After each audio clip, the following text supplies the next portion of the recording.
This is a special edition of Late Night Health. I'm Mark Alyn, and we're going to visit with our friend Jim LaValle. Now, Jim has so many initials after his name, I cannot begin to tell you. Jim, just briefly, give us some of your background. Well, I've been, I'm a clinical pharmacist, board certified in clinical nutrition. I got my diplomat in homeopathic pharmacy and homeopathic medicine from the British Institute of Homeopathy.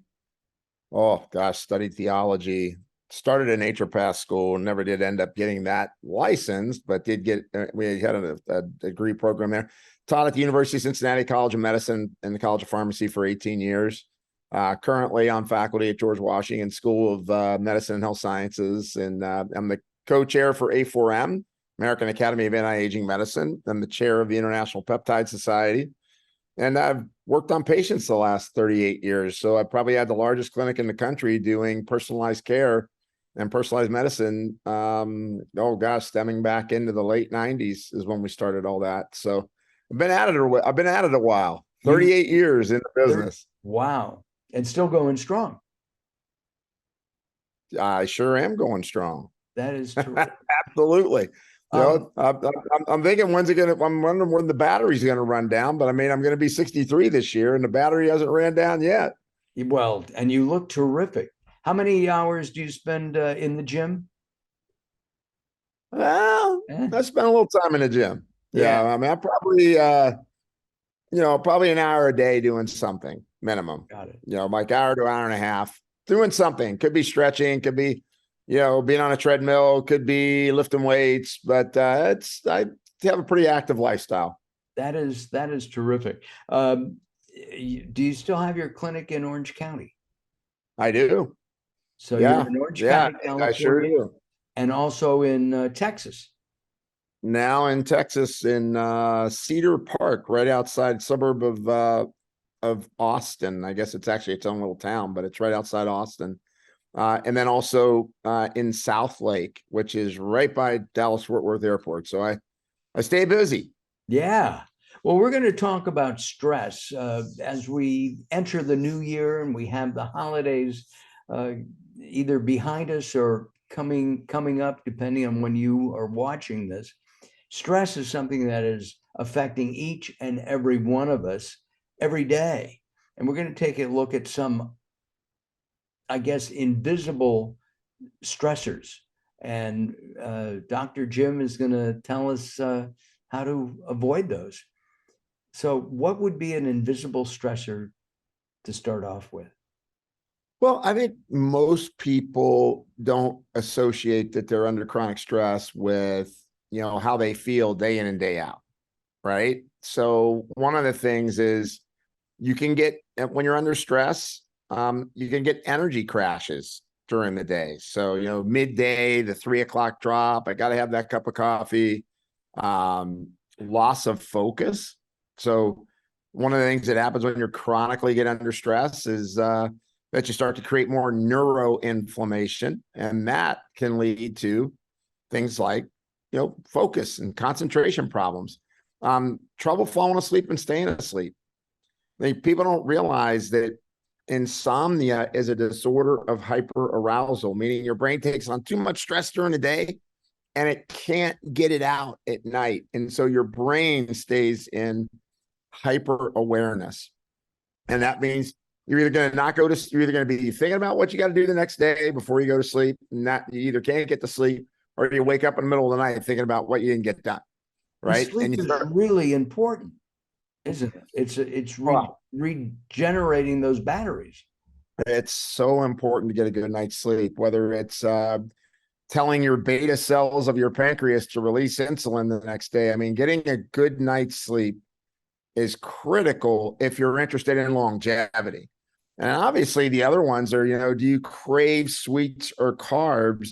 Or more importantly, even when, you get home from work, it's 5 o'clock, you pour a little glass of wine, then you pour another little glass of wine, or you have a goblet right away, right? You pour a big glass of wine right away. And cravings for alcohol, sweets, and carbs is a very big sign that stress is impacting your chemistry. And then, What not about, being able to, Jim, I'm sorry, what about when you crave savory or protein? well, craving protein is different. Savory is still carby. So, but protein's a little different than that. If protein's not causing, is being triggered by, stress. What happens when you get under chronic stress is your serotonin pool drops. And when your serotonin pool drops, your brain says, get more carbs or get more sugar in here. We need to make, some serotonin. And so that's where you don't, you don't realize, why am I getting home from work hugging a potato chip bag? Yeah. And, why do I have to have something, sweet, and then maybe probably eat too much of it? You can lose hair. You gain weight from stress. A lot of individuals that as their stress levels are up, their weight goes up. And that's because, one, you're going to crave more. And two, when your stress levels are high, you're making more cortisol. And what cortisol does is it tells your insulin receptors to get sluggish. And when that happens, you're going to store fat and you're going to create more inflammatory signaling. So you're more prone to injury too. Today, not long ago, I did an interview and we talked about protein and how people think they need protein, and maybe we don't need as much protein as we once thought. Yeah, I don't know about that. I mean, I've worked on a lot of people, and I've found as people lower their protein intake, if they're eating more carbs, they end up gaining weight and getting more blood sugar issues. Um, do I think people should be excessive with protein or excessive with fats? No, but I think that there's right now we're back, the pendulum always swings, right? Now we're Yeah. back to, oh, maybe protein isn't so good. And then the next wave of studies will come out and say, well, maybe it's better than we thought it was. I've never had problems with people, taking in protein. I have problems when people take in too much starch and too much sugar. Yeah. Yeah. That's the things that I get problems with. I mean, I know the kind of the longevity pundits are out there saying, oh, plant-based and that's it. Problem is, I have people coming in after they were following that stuff for 4 or 6 months, and they're not getting these dramatic results that the studies seem to be saying. Well, So what about, you mentioned wine, and maybe 2 or 3 times a week. I know people who have a glass of wine or, a cocktail, one, maybe two, but not excessively. They may eat fats and they may eat carbs, again, in a minimal amount. Is that okay? Can you mix that in with a good diet?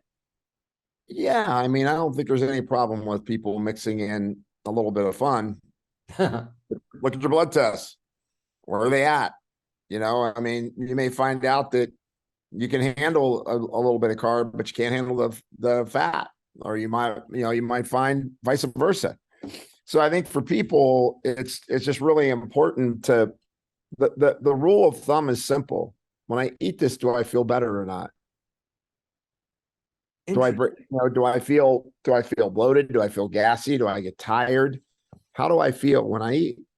And I think that's important. And just remember that, when you're under chronic stress, you're driving your brain to want to eat more, so that chronic stress piece plays itself out across how I'm going to fix my immune system, how I'm going to relate to my weight, what's my, joints going to feel like, what's my memory going to be doing. And so I think it's really important for people to understand that, you have to work at your health. You have to work at modulating your stress. It doesn't do a lot of good to just, let things pass you by, or, don't engage with it. Right. So that's what I think is most interesting about that is it's all about getting people to engage and to try to make those changes. I think that most people today are under some kind of chronic stress, whether it's work, lack of work, money, relationships. I mean, there's all kinds of things that come together and cause stress, and it can be chronic, which is continuous rather than a one-time event. Right. Yeah. I mean, look, that leads to things called, one of the biggest problems, meta-inflammation or metabolic inflammation. And, it's just important to realize that you may have to take things to help balance that out. For example, for the immune system, taking something like Moducare, which is a plant sterol and sterolin extract, actually helps to keep your immune system in balance when it's shifting in any one direction. Mm-hmm. And it's a plant-based product, very interesting. But I think it's, at the same time, you want to kind of get an idea, well, what's the lifestyle I need to be thinking about, right? Getting more sleep is important. Taking that Moducare is great because it really helps to build up your immune balance. And then if you start thinking about, well, I did my lab test. Do I have any issues? If your lipids are off, I'd first make sure you've cut your sugar down, make sure you cut your carbs down. And then right away, I would go for something like a red yeast rice that could be really beneficial for individuals. I have a problem with some of the I guess like a Lipitor, because it can Gives you muscle adversely ache. affect. I'm sorry? You get muscle aches. Well, I don't take it, but I don't want to take it because I've heard terrible problems. My mother took it and she had no issue other Right. than the price of the product. It's one of the Right. most prescribed drugs in the world today. Right. And even though there are generics, which in my mother's case actually worked better at lowering her cholesterol Wow. than the actual Lipitor itself. So my question is, should we be careful in looking at prescription drugs to lower cholesterol and stress? Well, yeah, I mean, stress raises your lipids. So when you get under stress, your cholesterol goes up. So I would try to dampen my stress, take natural compounds, like what I had mentioned earlier. So you can start to make some sense out of how you're going to, maintain your health. Most people today probably need immunomodulation. Most people today need to dampen their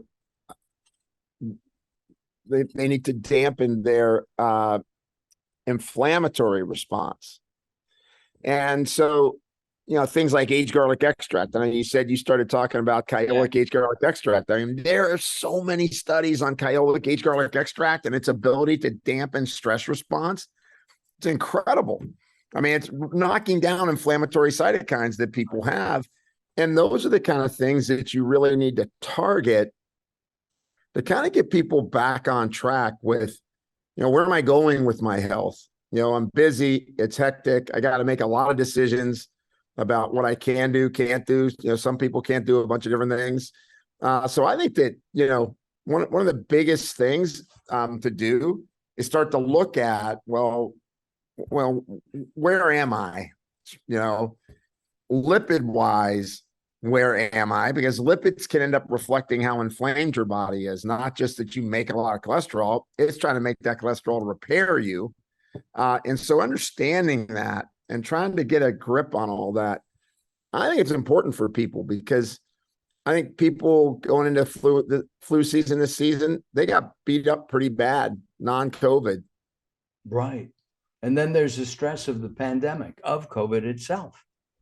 Yeah, it's still not gone away, right? Yeah. I mean, it's, it keeps rearing its ugly head a little bit, and everybody freaks out and thinks we're going to be back to the way it used to be.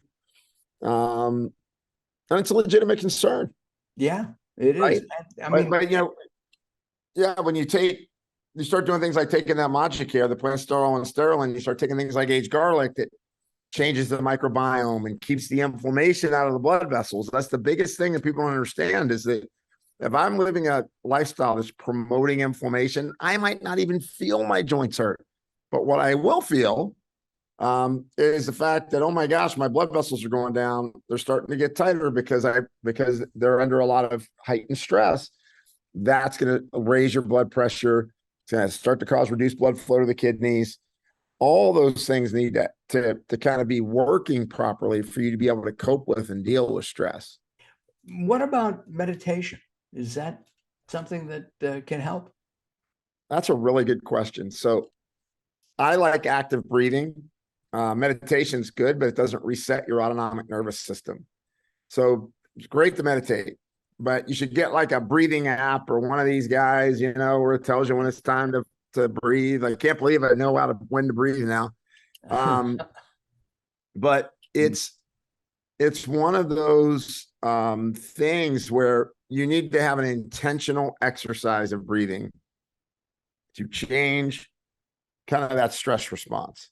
So that would be box breathing. 4 seconds in, hold 4 seconds. On the exhale, think about all the stuff you're letting go of from the day, 4 seconds, and then back again on 4 seconds. Wow. So in, out, Box 4 seconds. breathing. It's a In, hold for 4 seconds, out, hold for 4 seconds, in. And that's beneficial because that resets the autonomic nervous system. And they're finding out that that's incredibly important for heart disease risk. Anti-aging, and to me, anti-aging, I don't like the words because if you're, well, think about it. We're aging, okay? I'm not, and I don't look like I'm 16 anymore. So No. It is what it is, right? Yeah, it is what it is. I mean, when we first started talking, I had black hair. It's been that long. And so I guess my question is we want to age gracefully. We want to age healthfully. We do want to beat back those wrinkles, the bulging tummy, and reducing stress. Exercise, breathing, meditation, and supplementation. But a lot of people just don't get it, do they? No, they don't. Well, no, I mean, look, most people are motivated by, pain or a problem. Right. So once they have pain or have a problem, they get what they need to do. They start to search out for help, which is great. It's great to find out, but it's just, I think stress is something that you just don't correlate your quality of feelings. If you're not shaking and you're not depressed from having chronic stress, and you don't need Xanax, you don't need Prozac, people think, oh, well, my stress is fine. But you got to look at thyroid hormones. You've got to look at immune markers in your blood. There's a lot of different things that would say, here's where you're going because your thyroid is low and these areas are high. And I think that's important for people to understand that you can start to take control of your life by taking control of some of these singles, numbers that are really popping up on your blood test. This is Late Night Health. It's a special edition with Jim LaValle. He's been a guest many times on the show over the years. We look forward to subsequent chats because that's what we do. We're not putting hard questions to him, but we're making this friendly. I guess with our lifestyle in the United States and in Western civilization. I was talking to a friend of mine in Germany earlier this morning, and there is stress all over the world, whether it's political stress, family stress, but stress is a killer. I mean, heart disease is one of the biggest, if not the number one cause of death. Absolutely. And you have to look at it like the stress hormone cortisol makes you release more adrenaline, noradrenaline. Your blood vessels get stiffer and smaller. Now I got to pump blood through a smaller, stiffer hose. The kidneys get cheated of the nutrients they need, so they start getting damaged.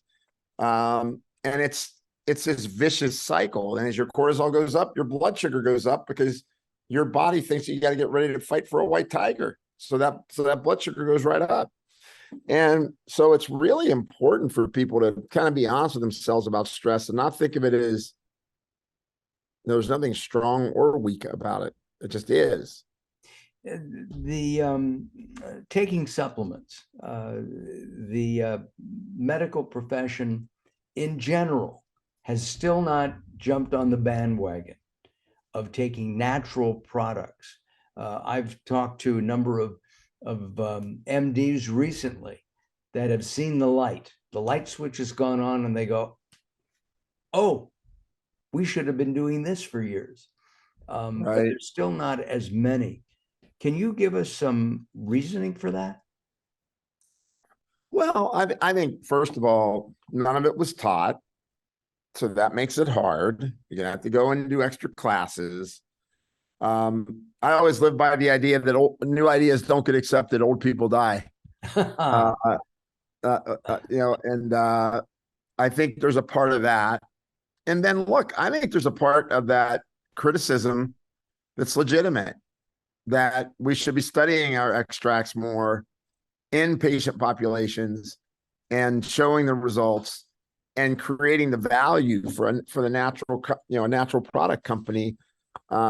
Because in the end, you're not going to get approved, not the way you want to, right.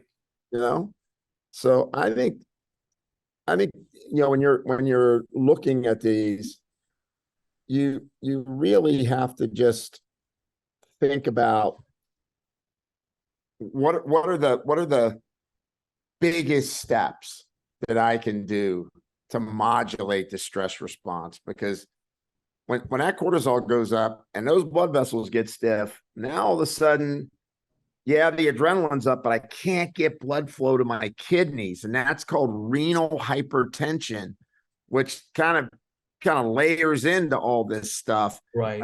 If you go out there and you look outside, there's a stinking dialysis center everywhere. Oh yeah, they're popping up right and left. It's amazing. They really are. And it's very expensive. Yes. It's very expensive care. And once you have to go to dialysis, your quality of life goes dramatically down, because you go there a day, you get the procedure, you feel kind of wiped out the next day, then you go back again the next day. It's very difficult. And a lot of this is within our reach. So getting a better night's sleep, you can work on. Improving your diet, you can work on.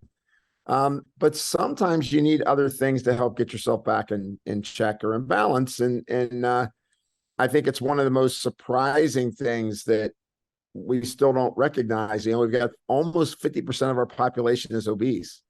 Yeah, it's sad. Jim, one more time, you mentioned Kyolic and you mentioned another product as well. Moducare. And spell that for us. Moducare. Moducare. Perfect. Well, we've had their website up throughout our interview as well as yours. And if you have questions for Jim, I know that he would be happy to advise you in one way or another. So you can do that. So I'm going to record this. Jim has agreed to come to our sister program, maybe sometime in January or early February, which is Mark Alyn Cooks, and we'll come up with a healthy, maybe stress relieving recipe that's easy to do and tasty. Of course. Okay. That would be. It has to be tasty. Yeah, we eat for taste. I mean, we do. Jim, thank you very much for your time. I appreciate it. And I thank you for watching. I'm Mark Alyn, and this is Late Night Health.